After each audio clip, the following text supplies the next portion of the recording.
So John, big year this year, for reasons that people will probably know already.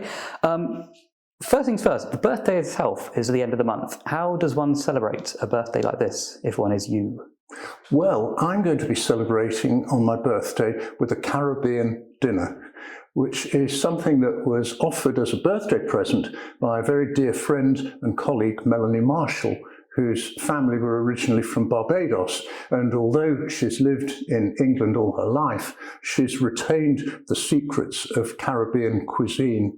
And she said, would Joanne and I enjoy a Caribbean meal that we wouldn't have to prepare? All we had to do is just sip our pina coladas first, and then it will all be ready for us. And so I will be looking forward to that on September the 24th, the big day. Wow, sounds delicious. Going right the way back, where did it all begin? Where did music first get into your life, and how did it embed itself into you? My very earliest musical memory, I think, was my first day at school. I was 4 years old, and in those days, school always began with morning assembly, and we would sing All Things Bright and Beautiful and Morning Has Broken and that kind of thing. And I always wanted to be in the front row, and I believe I must have been a little over enthusiastic, because at the end of my first term, my mum kept my school report and many years later showed it to me. And reading, you know, John is starting well, and arithmetic, John has a good sense of number, and yeah, all fine, until it got to singing, where it said, John sings well if he sings softly. So I've been trying to sing softly ever since, but those memories of being in really a whole school choir at that early age did make an impression on me. And it must have been not long after that that I discovered the old out-of-tune upright piano that stood in my parents' flat. We had a top floor flat, and there was a battered old upright that stood in the corner. Neither my mother nor my father could play, and it only was there, I think, because the previous occupants couldn't get it down the stairs or didn't think it was worth bothering. And so it sat unplayed until the day I lifted the lid and started to press the notes down. And it somehow felt like I'd found the key to a magic garden. I was an only child at that point. My sister didn't come along until I was 10 years old. So I spent quite a lot of time on my own, and I played a game of discovery with this piano. It was never really in tune, which played havoc with my sense of perfect pitch later, I'm afraid to say, because it was something between a semitone and a whole tone flat, which was not a very comfortable place for a piano to be. Something like Baroque pitch, but not exactly right. And I spent hours doodling away at it. And it was not long after that that the visitor to the house said, well, this boy is actually playing the signature tune to something he heard on the radio. And they said, oh, is he? And they said, yeah, he should have piano lessons. So I was sent along to a lovely lady called Mrs. Melville to give me piano lessons. I must have been about 7 years old, I suppose, at the time. And she was a very astute lady, and she picked up immediately that I had all the makings of a really terrible pianist. But she did think I had quite a sweet singing voice, which I'm told I did have, at least a little bit later, because there were some recordings of me as a boy treble. Unfortunately, they got lost in a house move, and so the evidence is no longer there. But Mrs. Melville encouraged my singing, and she encouraged my little efforts at composition, because from very early on, I preferred, or at least found it easier, to make up my own little tunes rather than to learn the works of the great classical composers. It seemed too much like hard work, and I didn't really have the aptitude for it. And so, in a way, composition was embedded in my musical life very much in a self-starting way. And I suppose, in a sense, I'm still that little kid doodling away on the piano, making up little tunes. The only difference is that I get paid for it these days. You were at school with, obviously, lots of people, but among them, John Tavener, which I found very interesting. Did you ever bounce ideas off each other, parallel musical careers and that kind of thing?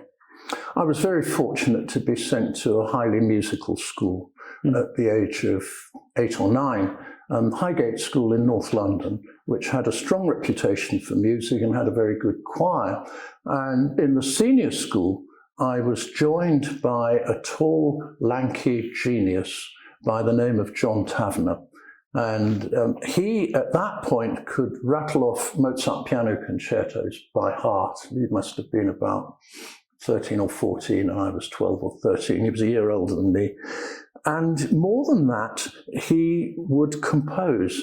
All the time, he was filling music exercise books with his latest compositional epic, whatever it might be. I remember particularly a work called Genesis, which was all about the beginning of the world. And he roped all of his friends and fellow students into a performance given before a slightly, I suspect, bewildered audience at his local church. And I played the organ. He made the organ part extremely simple because I couldn't play anything very complicated. But it was clear that he was in some way touched with genius. And if I'd worried about it too much, I'd probably never have picked up my pencil. We did bounce ideas off one another, and I shyly showed him one or two of my early efforts. And he nodded approval, but I felt I was far outshone by what he was doing. Curiously, we went in for the same competition once. And I think I was 14 and he was 15. And it was a competition, international, to write a national anthem for Nigeria, the newly independent nation of Nigeria. And they didn't have a national anthem. The text was supplied, and we were invited by our director of music to have a go at writing this national anthem. And well, we each had a go at it. We didn't show each other what we wrote, but they were sent off, and neither of them won. But I suspect that somewhere in a filing cabinet in Lagos, there's one of the earliest surviving Tavener manuscripts, and there's also a very early Rutter manuscript. Now, I don't know about John Tavener's would-be national anthem, but all I can say about what I remember of mine is I hope it never comes to light. So somewhat later, obviously, you went off to Clare College, and you've kept, I think, a pretty close relationship with the college ever since. What is it that you've found so special about Clare, other than it being your own, what do they call it, alma mater? I knew that I wanted to study music at university, and I was advised by my director of music, who had once been organ scholar at Pembroke College, and he had been taught by Dr. Charles Wood, who was, of course, among church musicians, a very honoured name. And so Edward Chapman, our director of music, said to me, "Oh, I think you should go to Cambridge." And I didn't know anything about universities, really. They didn't have guidance in the way that they do nowadays, and you couldn't look up anything online about the university or the college you wanted to apply to because online wasn't invented at the time.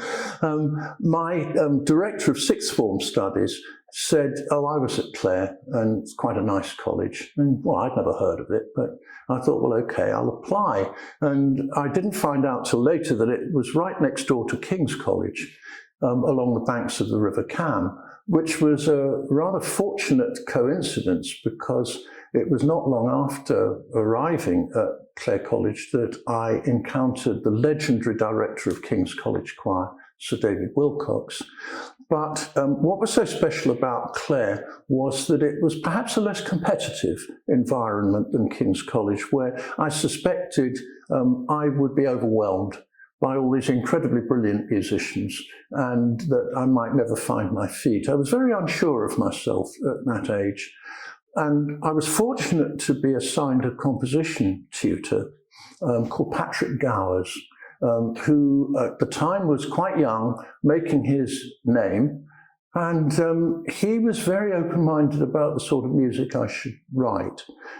He said, well, I don't actually think that writing terribly avant-garde, squeaky gate music is quite your thing. And I didn't think it was either. And so he let me go my own way. And Clare is a place I remember with huge affection and owe a great debt to, because they left me an awful lot of free time to go my own way. That any composer needs time to discover themselves and to find what direction they might want to take. And nobody pushed me in one direction or another. I was left very much free. I was lucky that the tuition I'd received at school was such that the degree exams were not really a problem for me. Composition at the time was a compulsory part of that degree exam. And one of the things I noticed was that there were, among my contemporaries reading music, there were only about 30 of us in a year at the time. The music faculty has greatly expanded since then, but it was quite a small faculty. And I got to know quite a number of my fellow students. And what I was so surprised was that a lot of them were just terrified of composition. That, oh, I can't do that. You know, I've never written a note in my life. And I thought, well, what can be so hard about it? But in fact, that worked quite well, because many of them were very talented instrumentalists. And of course, the organ was my instrument, not that I was ever any good at it, but there were plenty of people who played the organ with the greatest of ease. And I thought, well, this is never going to be the avenue I should take. And at the same time, I thought, well, I wouldn't have much competition with composing, because an awful lot of people who I'm sure could do it better than I can are just frightened of trying.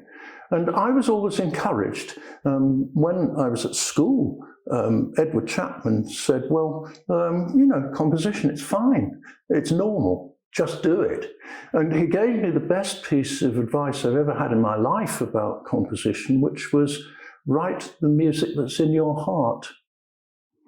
And I've never forgotten that. He gave the same advice to John Tavener.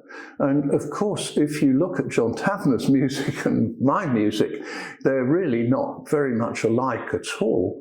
But I think in both cases, we have ploughed our own furrow, because in John Tavener's case, what he became very interested in a little later in his life was the music of the Greek Orthodox Church. And it inspired him to write an awful lot of what we think of as John Tavener music. And in my case, I think I always felt I was 50% songwriter and 50% composer. That my background was purely classical, but I couldn't help but be influenced by the popular music that was around at that time when I was young, and it was awfully good. In my mind, the Beatles stand out, because I think Lennon and McCartney were outstanding songwriters, really wonderful. They hugely enriched the vocabulary and the scope of popular music. And so I think I absorbed quite a lot of that. And so I began to write music that was, shall we say, melodic, which was not very fashionable in classical circles in the 1960s. But I thought, well, why should there be any shame in writing a tune? And I've always felt that melody is an important part of my vocabulary. And I was very lucky that nobody stopped me. And so Clare was really the seedbed where I was allowed to flourish and grow without anybody saying, don't do that. That it was all, nobody said don't. And it was the same actually with my conducting, because I began to conduct while I was an undergraduate. And some people said, well, goodness me, you need 5 years study abroad before you should even think of picking up a baton. I never had any conducting lessons, but gosh, there were plenty of us in my cohort Cambridge who have become very successful conductors. When I think that we had Christopher Hogwood and John Elliott Gardner and Richard Hickox and Mark Elder and several others indeed, they were all students who I knew and who were, I think, in different ways clear in their own minds that what they were going to do. I mean, Andrew Davis, next door as organ scholar at King's College, felt that the organ loft wasn't for him in the end. And lo and behold, if you look at his career, he sadly died not long ago. Toronto Symphony Orchestra, Chicago Lyric Opera, BBC Symphony Orchestra, and very well liked and respected with all of those organisations. And so conducting actually was something that really came into my life while I was a student. And it was gloriously anarchic because there was no set organisation. If you could persuade your friends and fellow students to take part in a concert that you wanted to conduct, nobody stopped you. And so I did actually conduct my very first public concert when I was just a second-year student at Clare. And it happened to be in the month of December. So I thought, well, let's have some Christmas carols in it. And I realised, well, there isn't actually very much repertoire for the resources I got for this concert, because I got a chamber orchestra and I got a mixed choir, which was formed from various of my friends and fellow students, anyone I could beg on bended knee to take part, because Clare was a men's college at that time, as were all the men's colleges, single sex. And so it was a case of cycling round to Girton and Homerton and Newnham and Newhall and saying, oh, I'm going to be doing a concert at the end of term, would you like to take part? And I think I developed maybe something of an entrepreneurial spirit doing that, because I was surprised how many people said yes. And so I went through my degree studies feeling, I think, probably a little bit more confident about the direction I wanted to take. I didn't plan ahead. I mean, I don't know whether anyone does at that age, but I certainly didn't. I wasn't sure what my future was going to be. I think I knew in my heart composition was going to be an important part of it. But I always hoped that even though I couldn't really play any instrument well, that music making would be important, and that perhaps as a conductor I could contribute something. And so I stayed on to do a Musby degree, and then stayed on to do a PhD, which to this day remains incomplete. Whether I will ever finish it, at this point I rather doubt. But Cambridge is a place of so many happy memories. I was very fortunate to be accepted to study music there, because my headmaster said, you must apply to read modern languages. And I said, well, I don't want to do modern languages. He said, well, you've got good A-levels. I think you'll stand a better chance. Music is a very dodgy occupation, that you might starve, and have you really got the talent that it takes? And I can sort of see why he thought that. He probably knew more about the musical profession than either I or my parents. My parents, not being musicians, never tried to discourage me from being any sort of musician, because they didn't realise just how precarious it is and how full of disappointments and setbacks and all the rest of it. So they just shrugged and said, oh, great, fine. And they came along to the concerts that I conducted. And I think they were pleased with me and happy with the path I'd taken. And the funny thing is that although everybody says, oh, it's a recipe for starvation and poverty, you know, you'll end up with a dog on a string begging on the streets. And it's never quite come to that. And so I count myself one of the lucky ones. When you were first starting out as a composer, that must have been difficult and sort of hard to find your feet. When did you first start to feel like, oh, I've really got a language here that genuinely is connecting with people? When did that start to feel like it was all clicking into place? I'm still hoping for it to click into place. I don't know whether you ever get there as a composer, that it's a learning process that is lifelong. I think a big turning point for me came while I was still an undergraduate, because at the end of one of Sir David Wilcox's weekly harmony and counterpoint classes, and I was a member of his class, and it was the top group in our year, so I was very fortunate to be part of that group. And he took me aside at the end of one of these classes and said, "Mr. Rutter," he says, very formal in those days, "Mr. Rutter, I understand you've been composing." And I said, "Well, yes, that's true." He said, "Would you kindly bring some examples of your work to my rooms in King's at 9 o'clock on Monday morning?" Well, of course, he was a decorated military commander in World War II, and so that was a command, not a suggestion.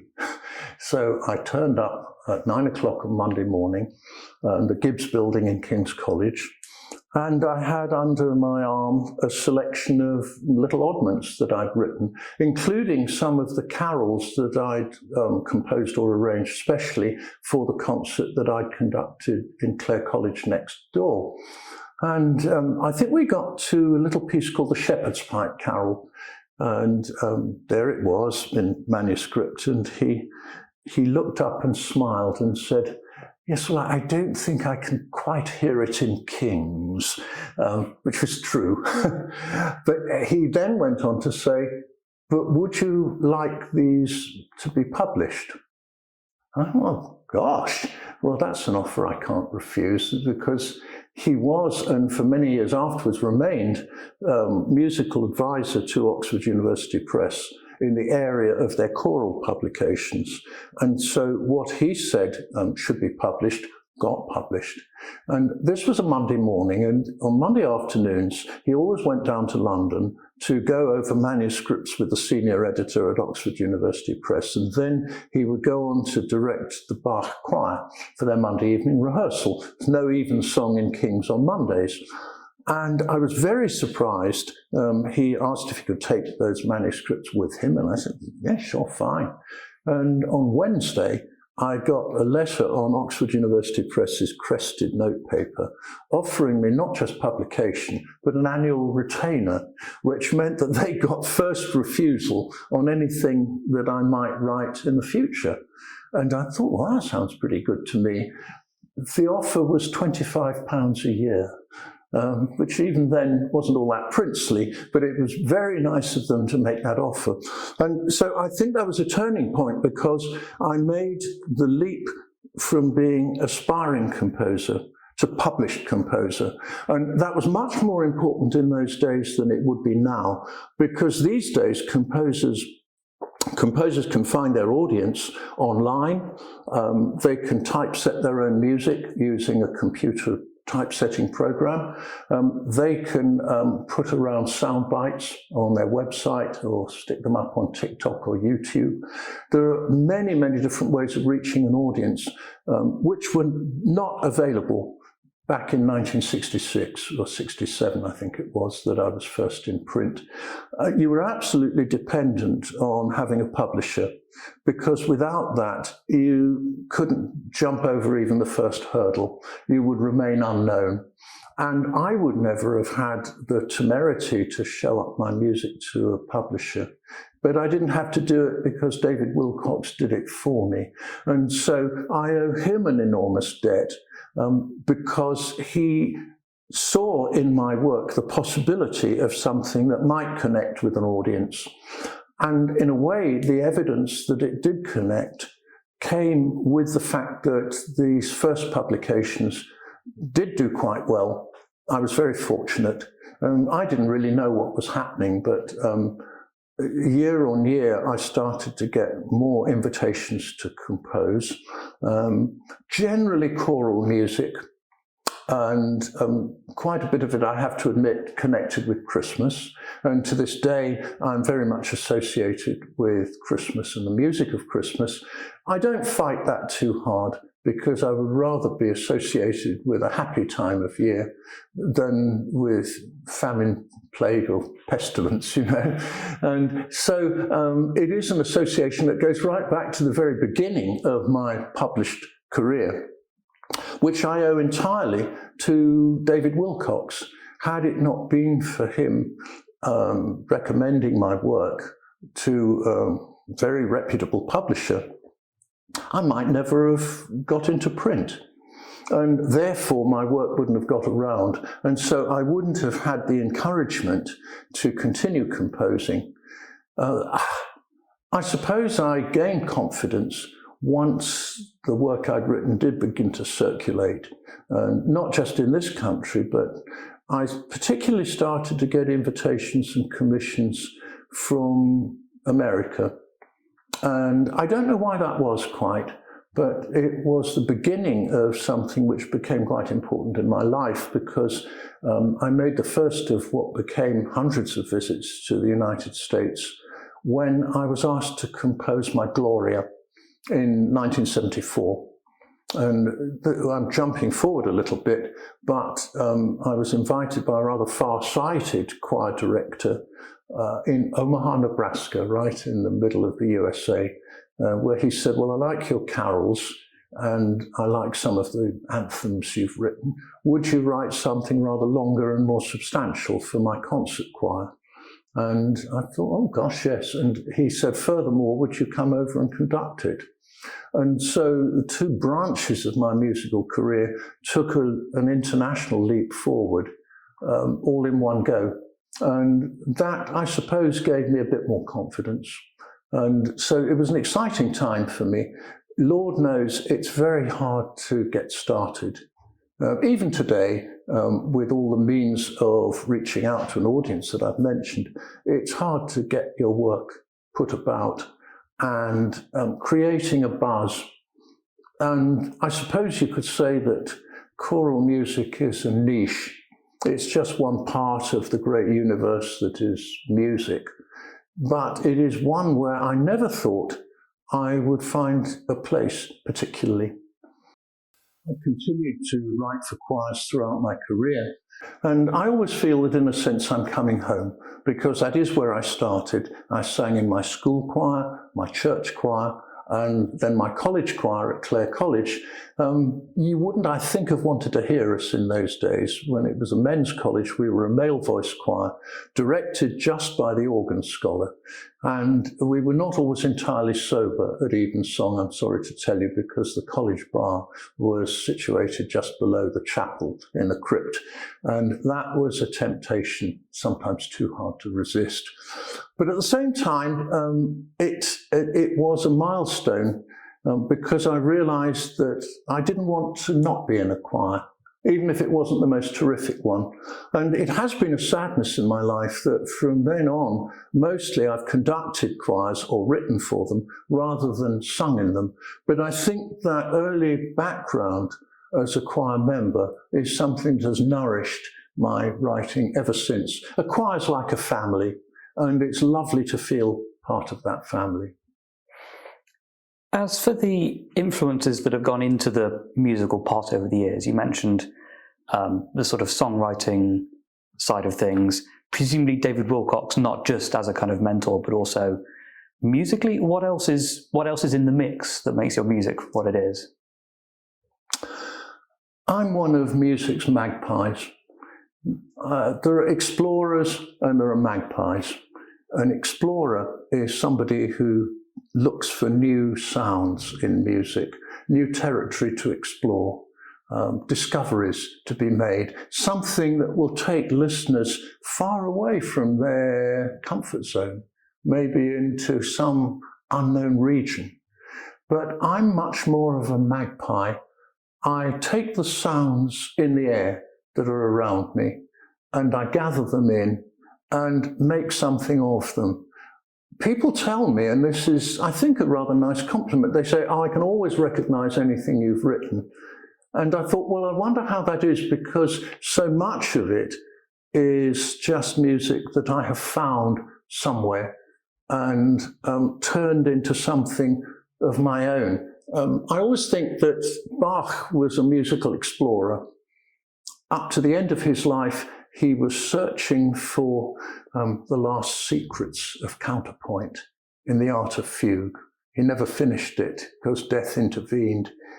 Now, Handel was more of a magpie, Because if you listen to any 16 bars of Handel, say, it could be by almost any good composer of the early and mid 18th century. But if you listen to 30 minutes of Handel, it could only be by Handel, just because it's so good. And I'm much more of a magpie. I have very rarely ventured into realms unknown. And the influences that I would list would just be too long to even get on 10 sheets of A4 paper. I've learned from all of them, really. I've got a very long list of composers I admire, and a very short list, actually, of composers that I just don't get, and an even shorter list of composers I actively dislike. I always used to say to my composition students at Cambridge, because I did teach for some years actually at Cambridge and had some very gifted students, I must tell you. I always used to say, I always used to say to them, there's no composer of repute from whom you can't learn something. That generally there's just some insight or some technique or some little turn of phrase that is going to be helpful to you. So listen to as much music as you can and absorb what you want to from it. And so I'm always reluctant to single out particular influences in my own work. I mean, among British composers, there's all the obvious ones. Vaughan Williams, Holst, Benjamin Britten, William Walton, who's a particular hero of mine. I've always been a great Walton fan, I have to admit. But then more recently, so much wonderful music being written by Peter Maxwell Davies, and now in our own day, Tom Adès and George Benjamin and Judith Weir and so on. There's loads of composing talent around there. And if they're sensible, they'll try to make sure I don't hear too much of their music in case I start borrowing some of it. Unintentionally, of course. Out of all the work you've written, which is presumably hundreds and hundreds, are there any where the reception has really surprised you? And I mean that both maybe pleasantly or even unpleasantly in how things have been received. I think most composers write a new piece and only expect it to get one performance. Anything past that is a total bonus, and you just do not know. I wrote, for example, the Gloria for a very specific set of circumstances. It was my first visit to America in 1974, where my host said, I can't afford an orchestra, but we love to work with instruments. And here in the American Midwest, we've got some very fine brass players. Could you maybe write for a student group of brass players? And I thought, well, yeah, why not? And he said, look, I've got an 80-voice concert choir. They like music that will stretch them, but not stretch them too far. And he said, as to the audience, they're very loyal supporters. They come to all our concerts. Mostly they don't know a thing about music. They're not experienced in the idiom and grammar of contemporary music at all. So whatever you've got to say it up front. And there was my set of instructions. And I said, well, what sort of a text have you got in mind? And he said, well, make it Latin, because anywhere in the world, choral singers understand and are happy to work with Latin. So I said, okay, what's the best known Latin text to Americans?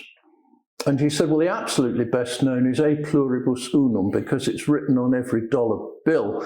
And he said, second best known is probably Gloria in excelsis Deo et in terra pax hominibus bone voluntatis, the words of the angels to the shepherds on Christmas night. And I thought, yeah, I like the idea of that. But we did a first performance, and I thought, well, that'll be that. And Oxford University Press published it. And then, I think it was 3 years after that, it was performed at a national choral convention in America. and whoosh, there was suddenly a firestorm of demand. Literally hundreds of performances began to take place. It was a total surprise to me. And then I remember writing for the Three Choirs Festival much later in this country, where Gloucester Cathedral was bringing together the three choirs for a special evensong in commemoration of the centenary of Herbert Howells, 1992. And they were dedicating a new stained glass window to Howells's memory. Very specific set of circumstances. And I wrote a quite tricky piece called Hymn to the Creator of Light. Lovely first performance. And I walked out of Gloucester Cathedral into the tea tent thinking, well, that's that. You know, I'll never hear of it again. I'm glad I wrote it. And they were kind to say they enjoyed it. But no one will ever do that again. And lo and behold, it's gone around the world. Or the Lord bless you and keep you. I wrote for the memorial service for Edward Chapman, my director of music at school. And very specific, a choir of good singers, but they would not have had much rehearsal. It's like weddings, there's never really enough rehearsal beforehand, and this was a memorial service put together rather on the hoof, as it were. So, make it fairly simple. It needed to be between 2.5 and 3 minutes in length because it was not a long chapel. And I think the procession, they reckoned, on the way out was going to take about that long. And so I wrote The Lord Bless You and Keep You. And for the same service, John Tavener wrote the beautiful funeral icos. And both of us, I think if we had compared notes afterwards, we'd have said, well, farewell, Edward Chapman. You know, we both owe you a debt. Glad we were able to contribute to your memorial. But after today, who'll want to perform those pieces? So a huge, huge surprise to me that The Lord Bless You and Keep You has become one of my most often performed works. Beautiful text, of course. So maybe that had a lot to do with it. But no, a composer's career is full of surprises. All you can say is write for the first performance, for the specific circumstances that you know you're going to have on the day. And after that, just wait and see. And sometimes pieces I was not too unhappy with haven't gone anywhere. And all you can say is that it evens out in the long run. So you've been writing and publishing since the 60s now. What's changed in that time, and how do you feel when you look back at some of those really early works? Do you sort of, obviously you recognise them, I suppose, but, you know, looking back with so many more years' experience and wisdom? Composition's a learning process. With every piece composers write, we try to learn something. Sometimes we make mistakes which we say, mental note, don't make that mistake again.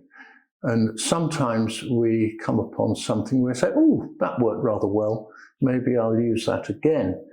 And so in some ways we do gain in technique and experience. But you know what? When I sit down with a piece I've agreed to write, on day one, I look at the empty manuscript paper. It's like I've never written anything in my life before. And I have to say, oh, where's middle C? Now, wait a minute. Can I remember how to write? And oh dear, you know, how long have I got? Oh, goodness me, I've got to get this done in 4 days. And panic. It never gets easier. And you look back on some pieces that were written under adverse circumstances when you're in a great hurry or feeling tired, and they turn out all right. And then sometimes you lavish care and attention over a piece, and somehow the souffle doesn't rise. It just doesn't work. You can control what you write technically.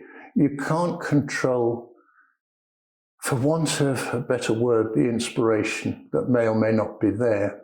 There's a certain something, a spark in some pieces of music that gives them the breath of life so that people will want to continue performing them. And sometimes there's a piece of music where, even though it may be on the surface okay and well written, and the conductors of the future or the audience will just say, well, yeah, that's okay, don't particularly want to do it.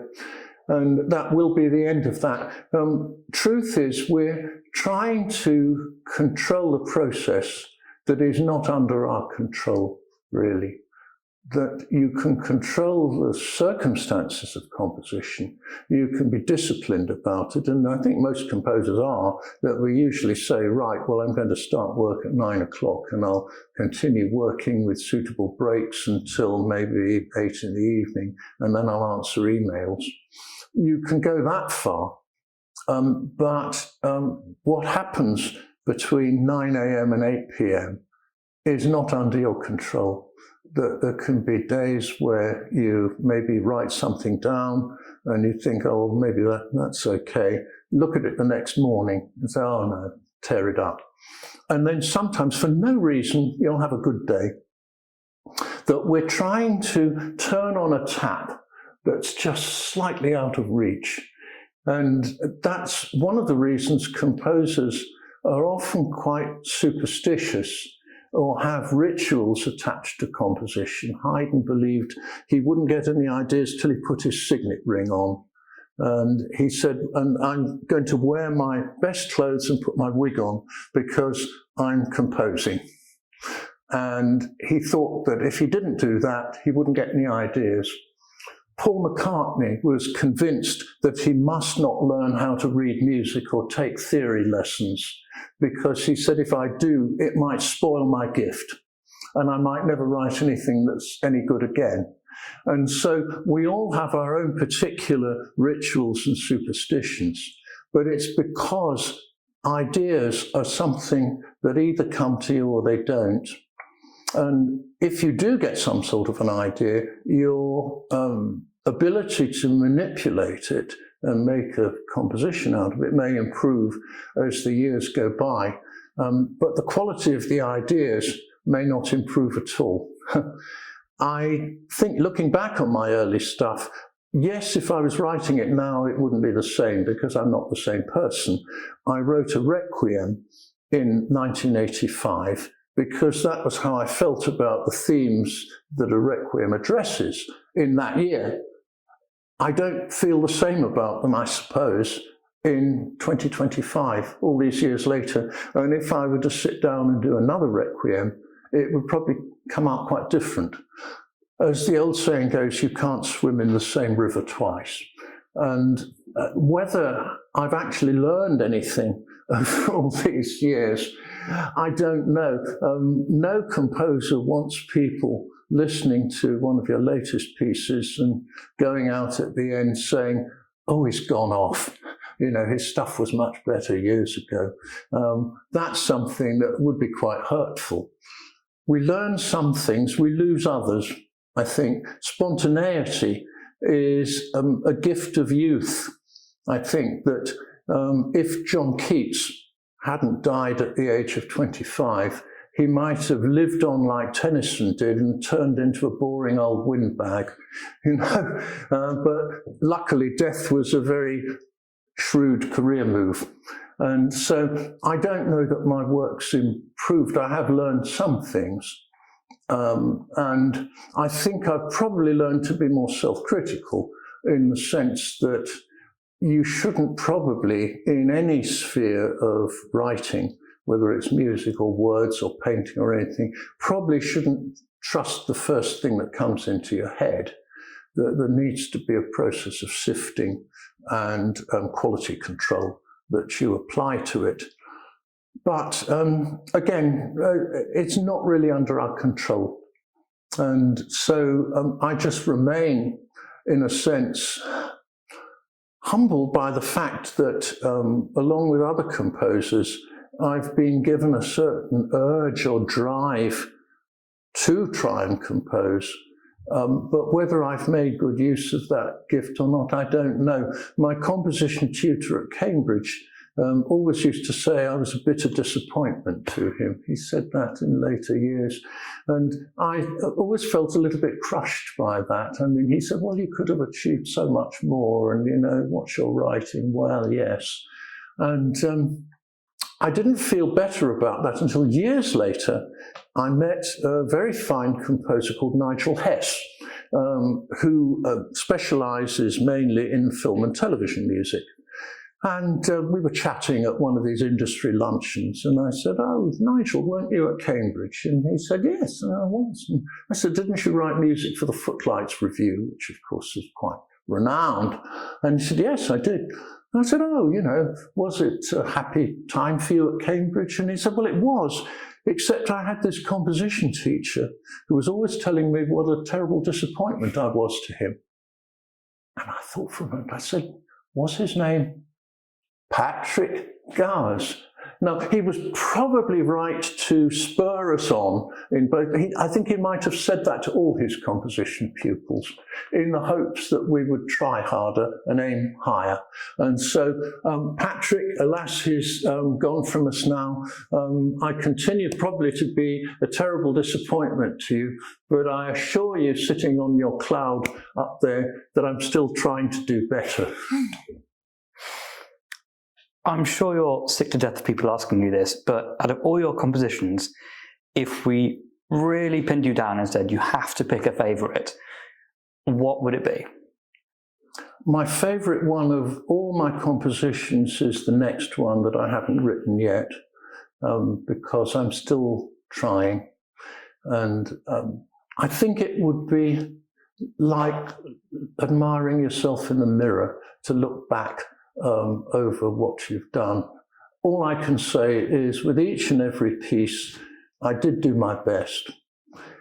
Sometimes they pleased, sometimes they didn't please, sometimes they worked, sometimes they didn't work. And you may find with quite a lot of composers that they've got a special fondness for their neglected children. They're the ones that haven't made their way in the world. But no, I can't pick out any favourites. And I continue to hope that one day I'll put the last note to a new piece and say, finally, I've done it.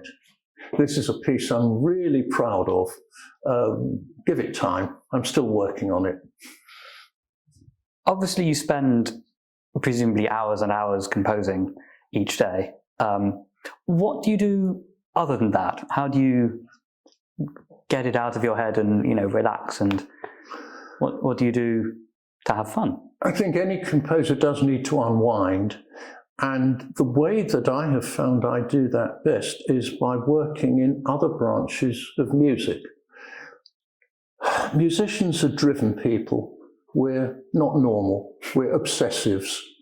And I could tell you that, well, yes, I'm a stamp collector, or I'm a world authority on butterflies, or something like that, but it's not true. What I do when I've had enough of composing is conduct. And something I've had particular satisfaction and fun with over the last 15 or 20 years is recording production. Because being a recording producer is a role where, unlike being a conductor for a concert, you don't have to dress up. You can do it sitting down, and people bring you coffee. And the thing is that as a recording producer, your job is to encourage the performers to give the very best performance that they can without an audience. Because, of course, the only audience is you at a recording session. You and the red light. And I found, rather to my surprise, that I enjoyed doing that. I love conducting, it's huge fun, but I also enjoy not conducting, but being present when other people are making music, and it's my job to be both cheerleader and critic. And so one of the things I would single out is being able to act as producer for recordings made by Clare College Choir. in recent years, where I don't conduct them, and my job is not to steer the performances in a way that the conductor doesn't want them to go, but to try and pick up what the conductor is looking for and to enable them to do that as effectively as possible. And so that's actually a recreation, if you can call it that.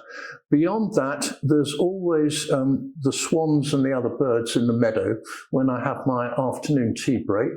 We have a branch of the River Great Ouse running through our back garden.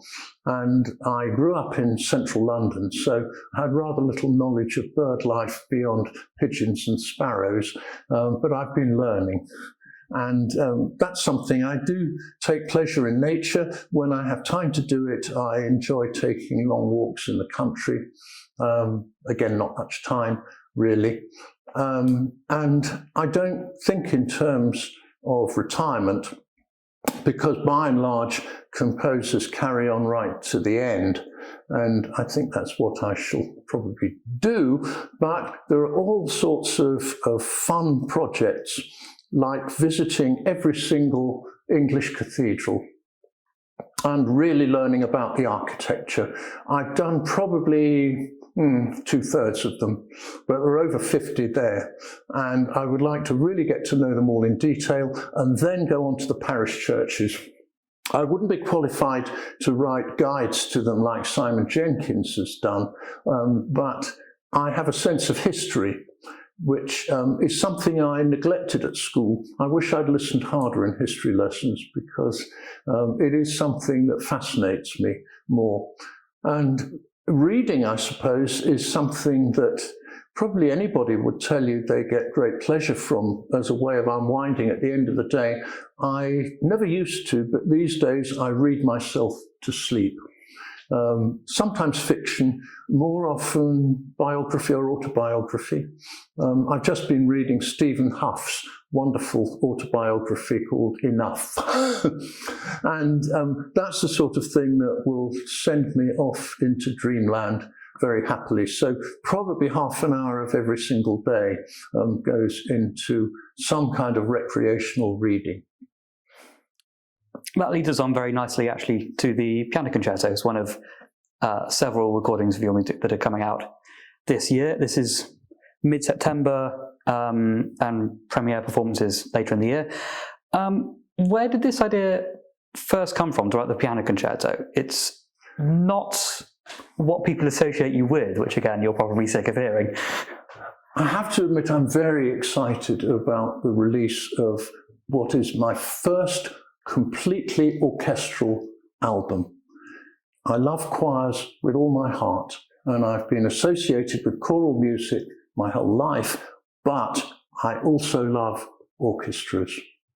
Conducting an orchestra is like the very best roller coaster ride you can possibly imagine. And I've enjoyed a happy association with several orchestras, but particularly the Royal Philharmonic Orchestra.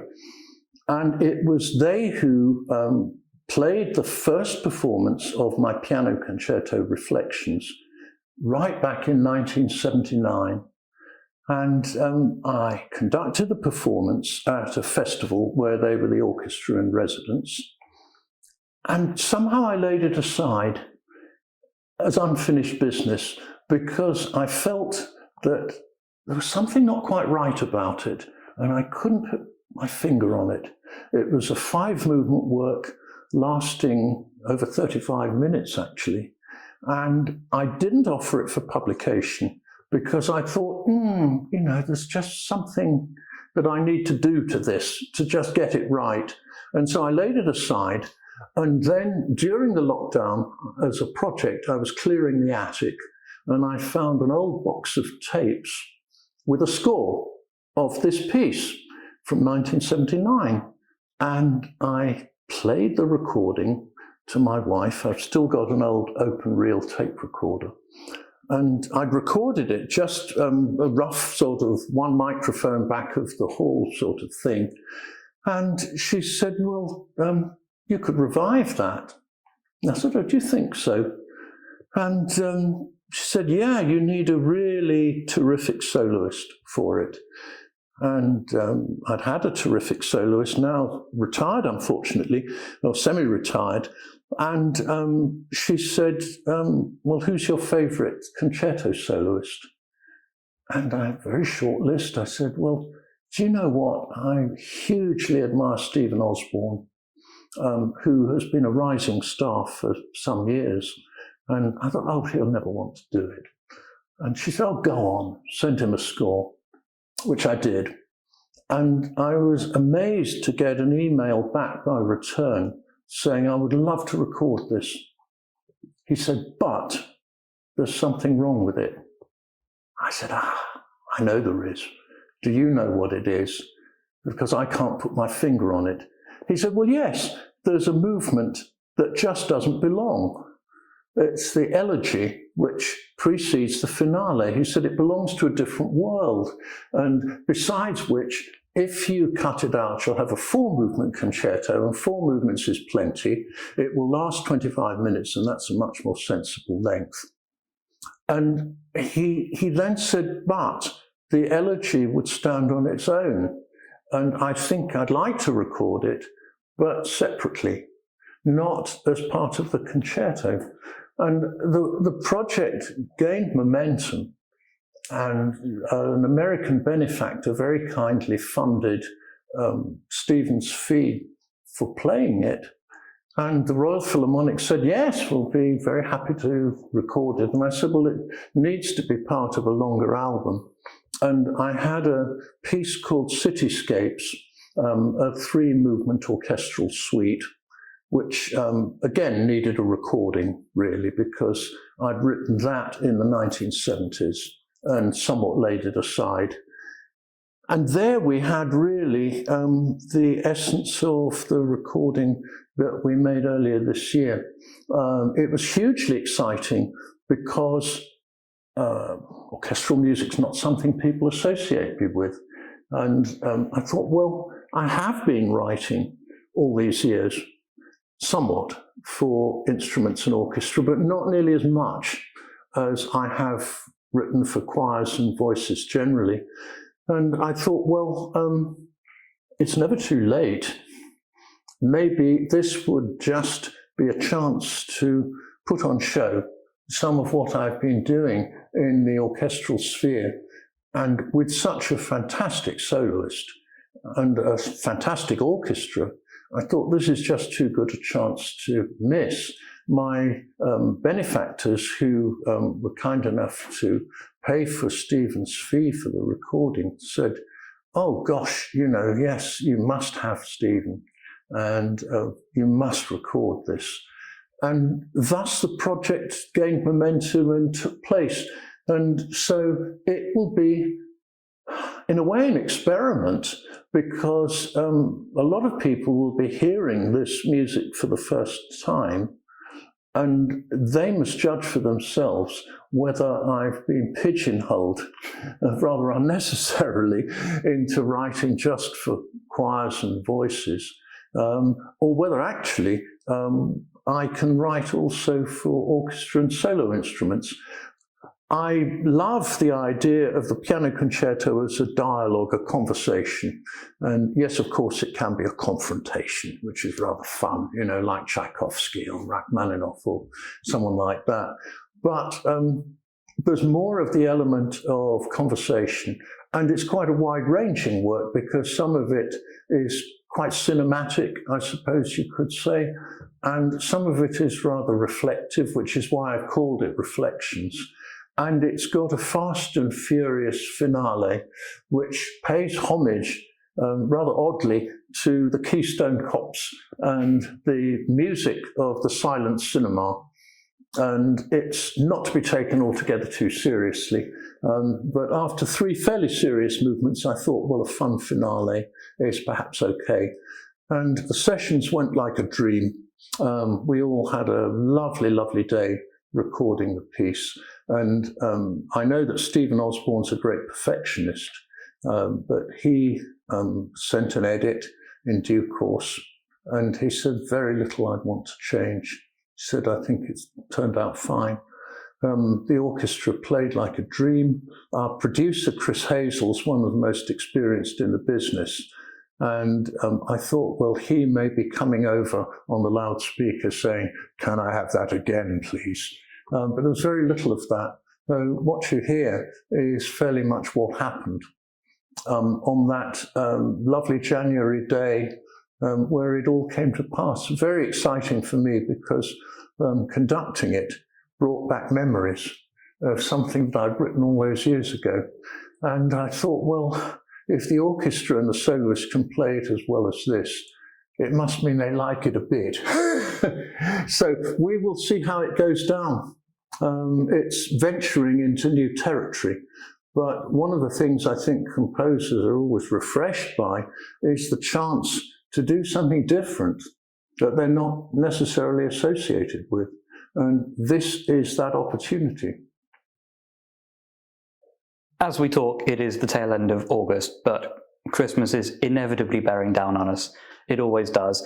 For a lot of people, I think your music is particularly linked with Christmas. How do you feel about that association? Is that something you welcome, something you resent, both, neither? I'm very happy to be associated with Christmas. It's a happy time, a family time, a great religious festival, a time of people coming together. Potentially, it's quite an inclusive festival because you don't have to take it as being a purely religious time of year. It is both that and at the same time a midwinter festivity. And it's almost the only time of year when a lot of people ever get to hear a choir. And so choirs pop up at Christmas time, and choirs have been something I've specialised in for years and years. And so insofar as a Christmas carol has happy associations, and insofar as it's written for a choir who are on show, perhaps the only time of year that it'll get listened to is at a midnight mass by a once-a-year congregation. So I think it's very important to honour that obligation to do your very best. A carol is just a little miniature. And I think of the carols I've written a little bit like visiting cards. You know, that if people know nothing else about me, they probably know I wrote the Star Carol or the Shepherd's Pipe Carol. And I don't fight that too hard because it's better to be known for some of what you've done rather than for none of what you've done. And I do know that for quite a lot of people, both conductors and listeners and performers, it's a way in to some of the other things that I've written. I know that there are choirs who started by performing the Shepherd's Pipe Carol or one of those, and then went on to say, well, what else has he written? And they've then done my Magnificat or my Mass of the Children or the Requiem. And so it's a miniature form of folk art that composers, great and small, have been adding to over the centuries. It's a very ancient form. The earliest carols we have come from the Middle Ages, and we're still singing There Is No Rose of Such Virtue, which comes from the 15th century and still good today. I love Christmas. People often say, do you sincerely enjoy Christmas? I really do. And of course, for me, the music is what makes Christmas perfect, and always has been. That yes, I like the turkey and the Christmas pudding and all of that, but what I really love is the music of Christmas. Those carols of yours are just phenomenally successful. What do you think? I mean, I suppose you, if anyone, should know. What is the secret to a really good carol? If I knew what makes a good carol or what makes a good anything, I'd bottle it and sell it. I don't know. I really don't know. I define carol quite narrowly because I think it probably should have a verse structure and be strophic. And so like a hymn, it should have several verses. It might well have a verse and refrain structure, and that's something that I've used quite a bit. And this is, for me, the important part. I think that in some way it should relate to song or dance or lullaby. And now that does really narrow the field. Well, all of those definitions would rule out quite a lot of beautiful choral compositions that we think of as carols, but which don't actually tick any of those boxes.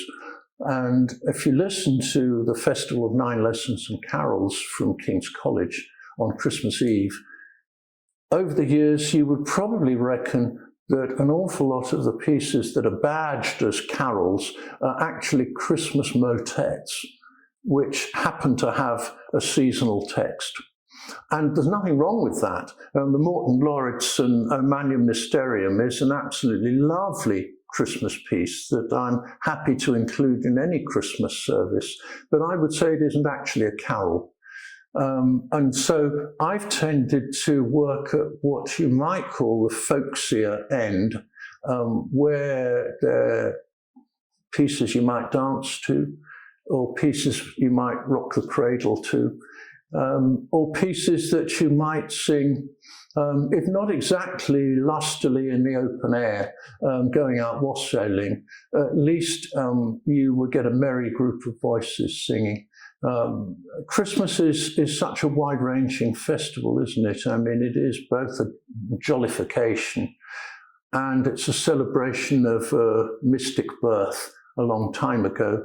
And it's a reflection on hope and light coming into a world of darkness. And you can take it as being any of those things. It's something which opens the way to quite a lot of, well, there are lots of beautiful carol texts, aren't there, of course, from down the ages. Quite a gift to the composer, really, in fact. And so I've always been happy to be associated with it. I've judged quite a few carol competitions in my time. Now and again you get a gem, but I have to say that for me, some of what gets submitted and even published just sort of goes off to one side and misses the mark. But how do you hit the mark? I don't know. I really don't. Hardly a year goes by without me composing a new carol or arranging a traditional one, because I get asked to, and very often it's by friends who I would like to oblige, or for an institution I'm fond of, or sometimes it's even been Clare College who had me write, well, the most recent was an Advent carol for them, Christ is the Morning Star. And so they're almost like little gifts that I can give people. It's easier than wrapping a Christmas present, or perhaps it is. I don't know what makes a good carol. If anybody's got any ideas, then they're welcome to get in touch. Of course, not everybody likes, well, what I've done or what anyone's done, really. I remember there was an American critic who referred to the Shepherd's Pipe carol as Revenge of the Killer Piccolos. And I think it wasn't meant as a compliment. But there it goes. I mean, not everybody enjoys Christmas pudding either. And so you can't please everyone. What is it like being surrounded by your own music for, you know, maybe 6 weeks as people rev up for Christmas? Do you go into shops and you hear it being piped over the loudspeakers? I escape most of that because I'm usually so busy travelling around conducting Christmas concerts, either rehearsing them or actually directing them. And so I don't get out and do very much Christmas shopping, and I don't get the chance to go to other people's Christmas carol services or Christmas concerts very much. If I'm all done by Christmas Eve, then I enjoy attending Christmas morning service in King's College Chapel or in Ely Cathedral, my local cathedral. That is the kind of final sign-off for Christmas, but mostly I'm fairly insulated from being surrounded by things I've written. I do conduct concerts involving some of my own carols, but I never put too many in any one programme, or I hope I don't. So just one very last thing. You've mentioned enjoying going to Christmas morning services. What does the rest of Christmas look like for you? How do you celebrate it, as a human being? Oh, I'm always busy up until pretty much Christmas Eve. This year I think I've got 7 or 8 different Christmas concerts to direct in different places, ranging from Bath Abbey to the Royal Albert Hall. And I have to focus on those. When that's finally done, I come home and we hopefully can have a family reunion. My adult children live respectively in California and Australia, and we don't always get both of them back at once, but if we can for Christmas, then that's a very special Christmas for me. Otherwise, it's me and my wife and fairly traditional Christmas fare, I think. And after lunch, guess what? A glass of cognac and switch on the radio.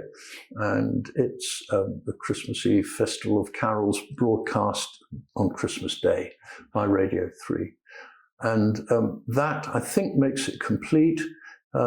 After that, usually a lovely little truce for about 4 or 5 days where the emails stop bucketing in and it's possible to plan the next year.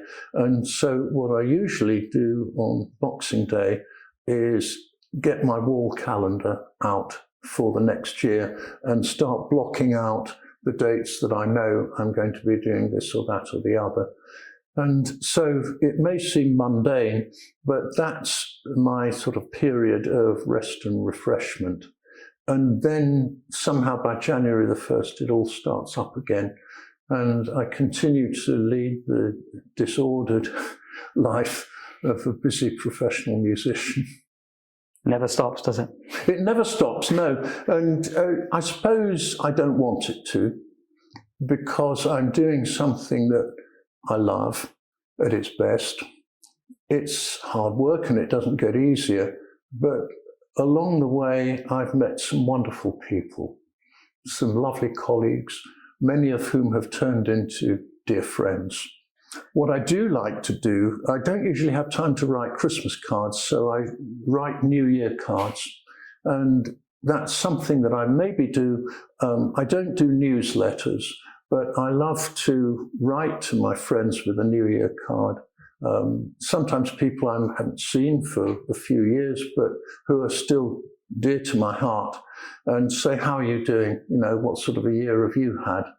And sometimes they get back in touch and say, well, we've done this or we've done that, and how are you getting on?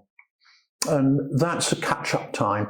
One of the things that you find if you're working all the time is that you can't nurture your friendships and keep them watered and in good repair, as it were. And that's something that I look to those few days around Christmas to try and keep friendships in good shape and renew them and find out how people are doing.